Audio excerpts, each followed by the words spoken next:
हरे कृष्ण। तो आप सभी भक्तों का हार्दिक स्वागत है।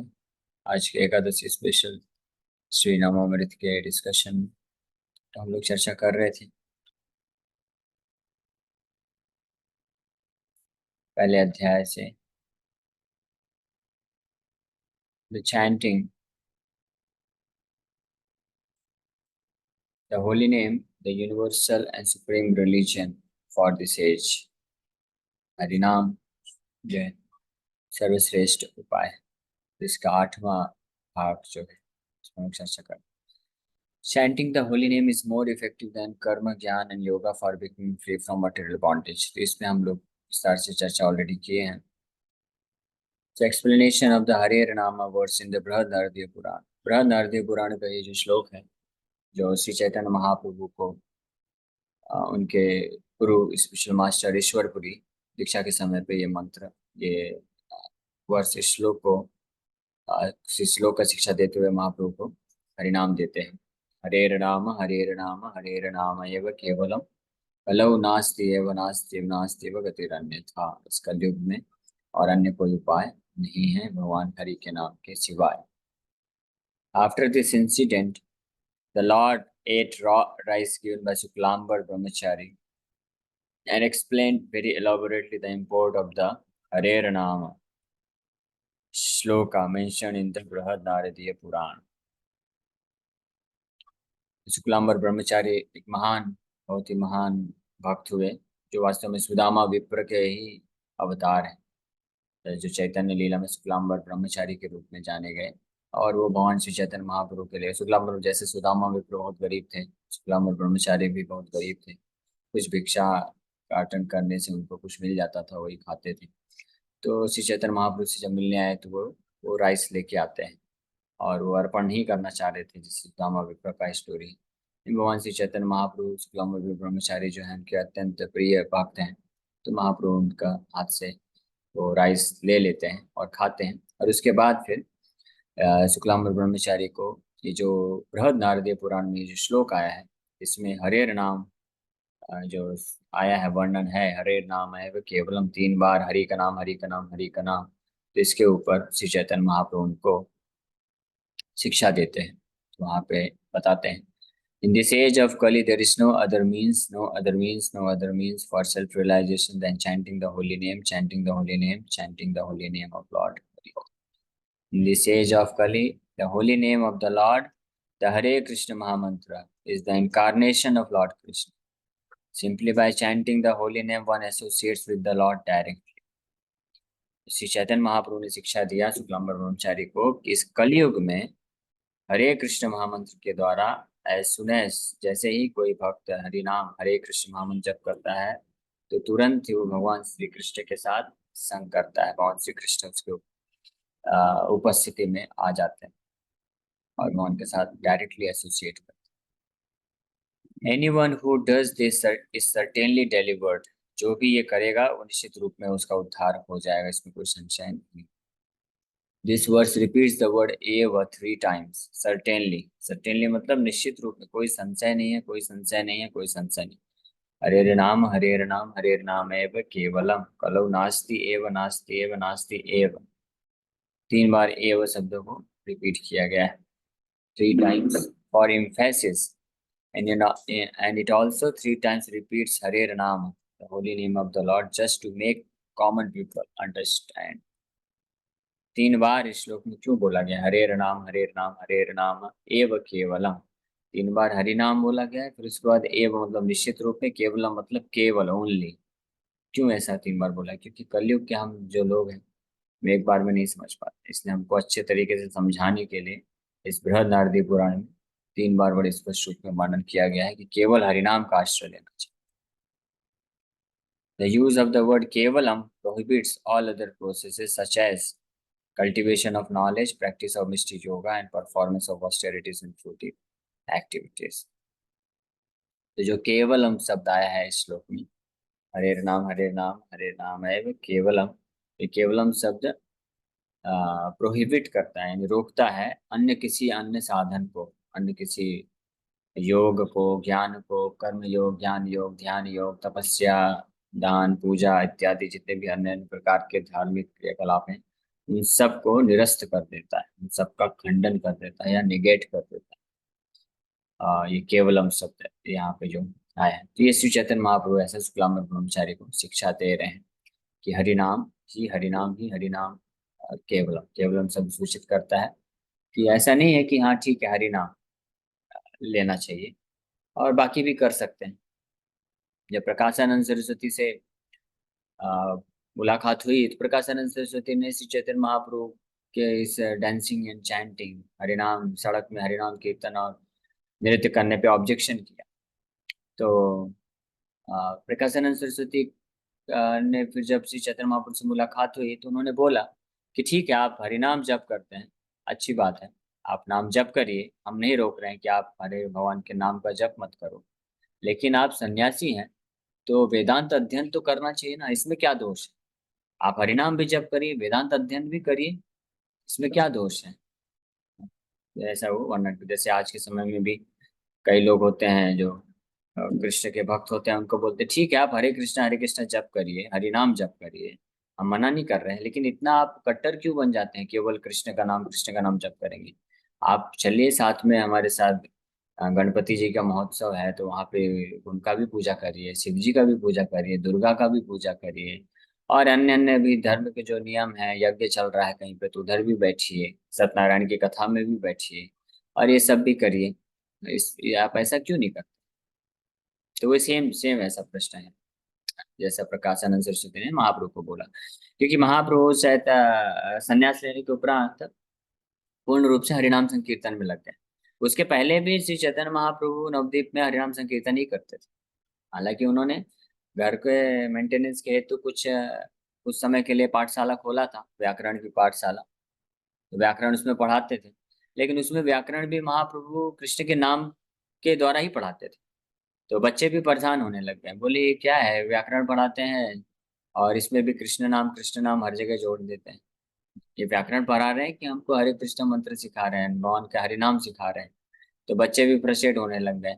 अब महाप्रभु को भी पसंद नहीं था कि व्याकरण में ये ड्राई व्याकरण है, सूखा व्याकरण बस पढ़ाऊं, भगवान के नाम से ना जोड़ूं। तो इसलिए श्री चैतन्य महाप्रभु ज्यादा दिन वो स्कूल चलाए नहीं, उस स्कूल को छोड़ दिए, मतलब बंद कर दिए स्कूल। और फिर अपने भक्तों को लेकर के महाप्रभु दिन में तो सड़कों में संकीर्तन, हरिनाम संकीर्तन करते थे, रात्रि में एक जगह सिरवास आंगन में एकत्रित होकर के भक्तों को हरिनाम संकीर्तन कराते थे। लेकिन संन्यास के उपरांत तो श्री चैतन्य महाप्रभु जो है पूरी तरह से हरिनाम के प्रचार में लग गया और पूरा ट्रेवल करने लगे। केवल नवद्वीप नहीं, नवद्वीप के बाहर भी निकल आए और जगन्नाथपुरी या फिर साउथ इंडिया, फिर महाराष्ट्र, फिर उत्तर प्रदेश, अन्य अन्य जगह में ट्रेवल करके भी हरिनाम का प्रचार प्रसार करने लग गए।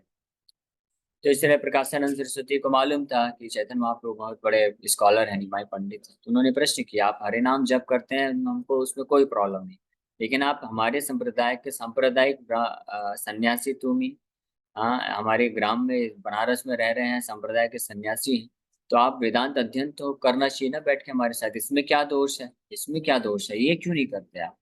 उसी प्रकार से कुछ लोग बोलते हैं जब कोई भक्त होता है केवल हरे कृष्ण महामंत्र करता है, एकादशी व्रत पालन करता है, बाकी अन्य व्रतों को त्याग देता है, वो अन्य व्रत नहीं करना चाहता है, तो बाकी लोग भी प्रश्न उठाते हैं कि अरे आप ठीक है हरि नाम हरे कृष्ण मंत्र जप करते हैं, लेकिन बाकी भी क्यों नहीं करते आप, उसमें क्या दोष है?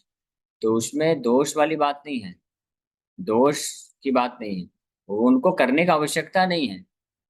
जैसे कोई व्यक्ति है, तो अभी हमारे पास समय तो लिमिटेड है ना, सीमित है ना।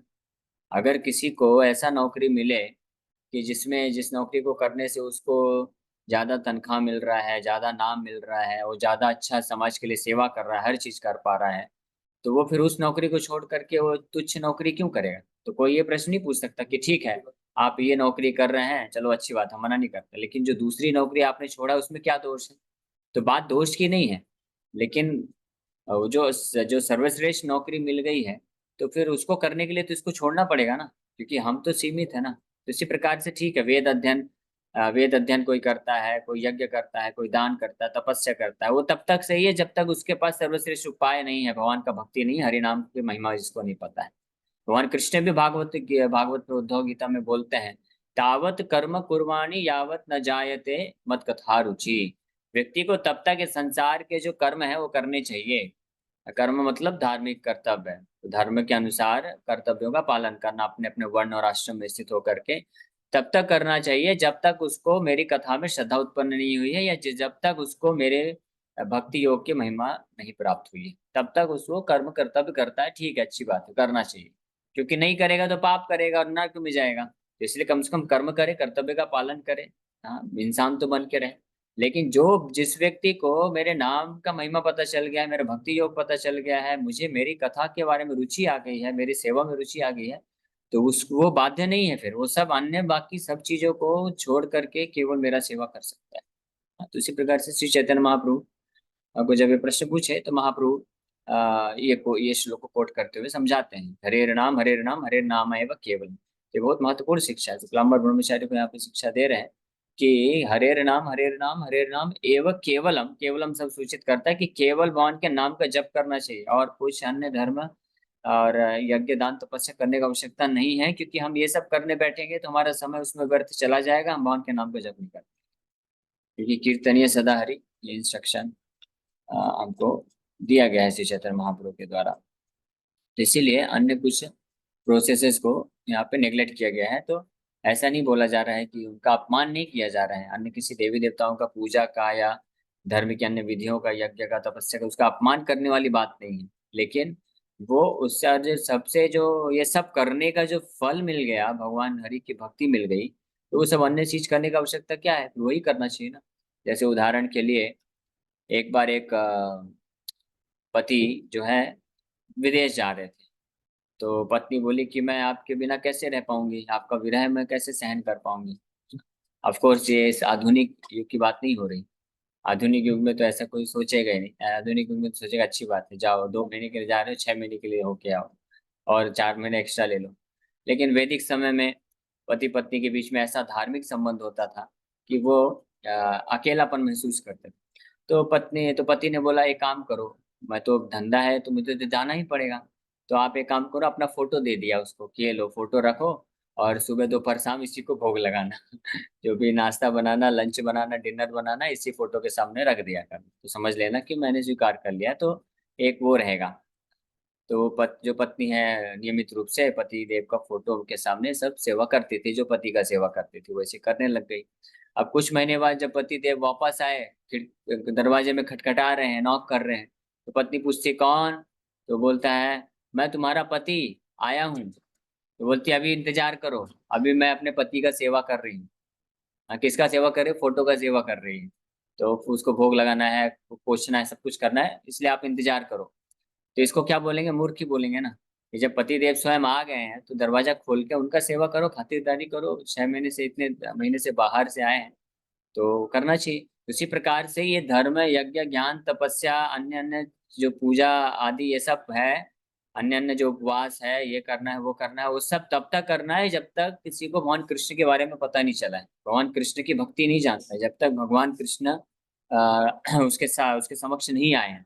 नहीं, भगवान कृष्ण जब आ गए हैं, जो अन्य जितने भी धर्म, यज्ञ, दान, तपस्या, योग साधन करने का जो अंतिम उद्देश्य है, भगवान कृष्ण के चरण कमलों में भक्ति प्राप्त करना है, तो जब वो भगवान कृष्ण स्वयं आ रहे हैं हरिनाम के रूप में, हरिनाम संकीर्तन के रूप में आए हैं भगवान, और स्पेशली भगवान खुद लेके आए हैं श्री चैतन्य महाप्रभु के रूप में, तो कौन के पास होगा, वो कौन जो है पूरा पूर्ण रूप से आश्रय नहीं लेगा, यानी अन्य सभी चीज को त्याग करके वो भगवान के नाम का आश्रय लेगा, उन्हीं पे निर्भर रहेगा और इस तरह से अपने जीवन को सफल बनाएगा। तो इस प्रकार से बुद्धिमान लोग तो इस प्रकार से श्री चैतन्य महाप्रभु इस श्लोक का अर्थ शुक्लांबर ब्रह्मचारी को समझा रहे हैं और प्रकाशानंद सरस्वती को भी इस तरह से समझाए। This verse clearly states that anyone who accepts any other path can not be delivered. तो केवलम शब्द ये भी सूचित करता है, महाप्रभु बोले कि ये श्लोक बताता है कि और कोई भी व्यक्ति अन्य किसी भी मार्ग का, अन्य किसी भी साधन का प्रयोग करता है तो कभी वो उद्धार उस संसार से नहीं हो सकता है। अन्य जो साधन हैं वो व्यक्ति को हेल्प कर सकते हैं, सहायता कर सकते हैं, सहायक हो सकते हैं उसको पुण्यवान बनाने के लिए, ताकि वो धीरे धीरे इस स्तर पे आ जाए जहाँ पे पहुंच के वो भगवान के नाम का पूर्ण आश्रय ले सके, भगवान का शुद्ध भक्ति मार्ग में लग सके, इस स्तर पे लाने के लिए सहायक हो सकते हैं। लेकिन अगर कोई किसी को ये सुअवसर मिल गया भगवान के नाम का जप करने का, भक्तों का संग करने का, भगवान के बारे में श्रवण करने का, तो उसको फिर उन साधनों, उन वो जो लोवेस्ट है, निम्न कोटि के जो साधन है उस पर निर्भर नहीं है, उसी में टिके नहीं रहना चाहिए, उसको आगे बढ़ जाना चाहिए। तो ये इसका मतलब, दिस, ये हरे नाम एवं केवलम शब्द का मतलब, this is the reason for the triple repetition, nothing else, nothing else, nothing else. और यही नास्ति एव, नास्ति एव, नास्ति एव, मतलब और कोई उपाय नहीं, और कोई उपाय नहीं, और कोई नहीं उपाय का ये अर्थ है यहाँ पे, which emphasizes the real process of self realization. तो बहुत सुंदर ढंग से श्री चैतन्य महाप्रभु यहाँ पे श्लोक का मतलब प्रकट करते हैं। To emphasize something to an ordinary person, one may repeat it 3 times. You must do it, you must do it, you must do it. Thus, the Brihadarthya Puran repeatedly emphasizes the chanting of the holy name so that people may take it seriously and thus free themselves from the clutches of Maya. इसलिए 3 बार repeat किया जा रहा है क्योंकि इस पे जोर देना चाहते हैं, इसलिए इस पुराण में 3 बार जोर दे के बोला जा रहा है, डू इट, हरेर नाम, हरेर नाम, हरेर नाम। So our Krishna consciousness movement stresses the chanting of the Hare Krishna mantra only। Prabhupada ji बोल रहे हैं कि हमारा जो कृष्णा कॉन्शियसनेस, कृष्ण भावनामृत आंदोलन है, ये केवल और केवल हरे कृष्ण महामंत्र को जप करने के लिए फोकस करता है। इसलिए कौन कृष्ण का शुद्ध भक्त है? जो अन्य किसी मार्ग का आश्रय नहीं लेता है, केवल कृष्ण के नाम का आश्रय लेता है।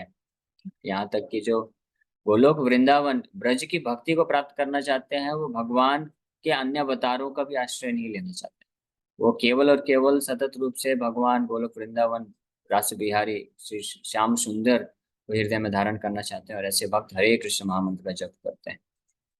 इसलिए और किसके गाइडेंस में, किसके आश्रय में रह करके? श्री चैतन्य महाप्रभु उनके अनुयायियों के आश्रय में रहकर।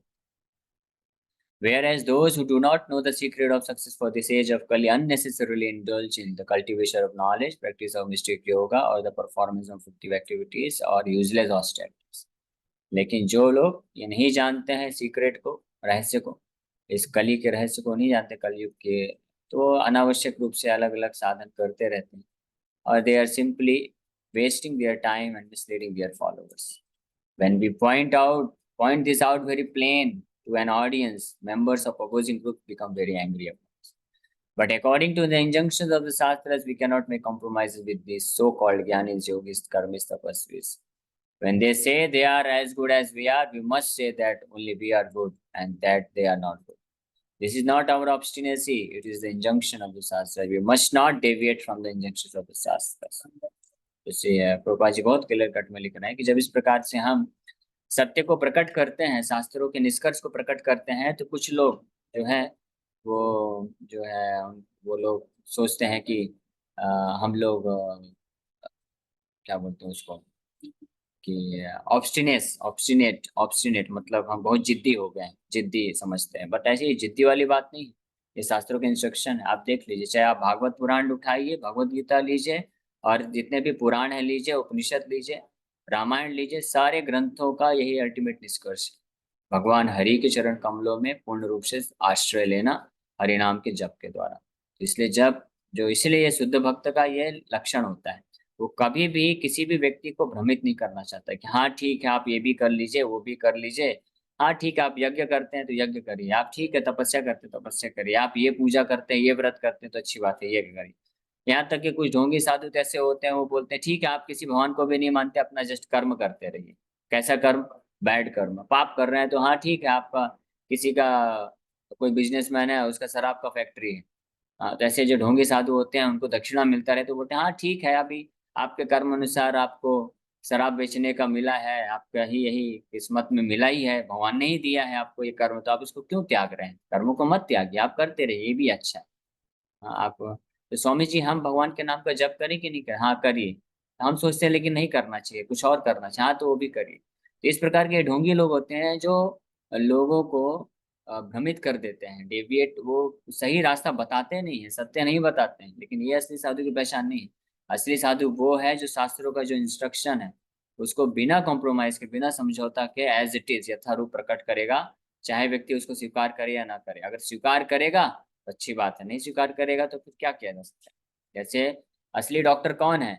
जो मरीज को भ्रमित नहीं करेगा, मरीज को साफ साफ बताएगा कि देखिए भाई आपको ये खाना है और ये नहीं खाना है, ये दवाई लेना है तो मतलब लेना है, और इस चीज से आपको परहेज करना है मतलब करना है।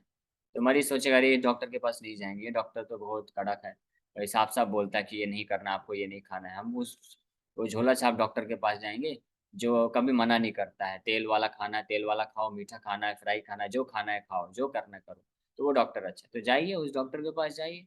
वो डॉक्टर के पास जाइए, और बीमारी को और बढ़ाते रहेगा, और फिर अल्टीमेटली क्या हो जाएगा, मृत्यु हो जाएगा। तो इसी प्रकार से जो झोला छाप इस प्रकार के जो भ्रमित लोगों के पास जाते हैं, तो वो अननेसेसरी हमको फँसा देंगे, हमको क्लियर कट इंस्ट्रक्शन नहीं देंगे कि हमको करना क्या है एग्ज़ैक्टली। हाँ, और उस प्रकार से हमारा क्या हो जाएगा, स्पिरिचुअल डेथ हो जाएगा।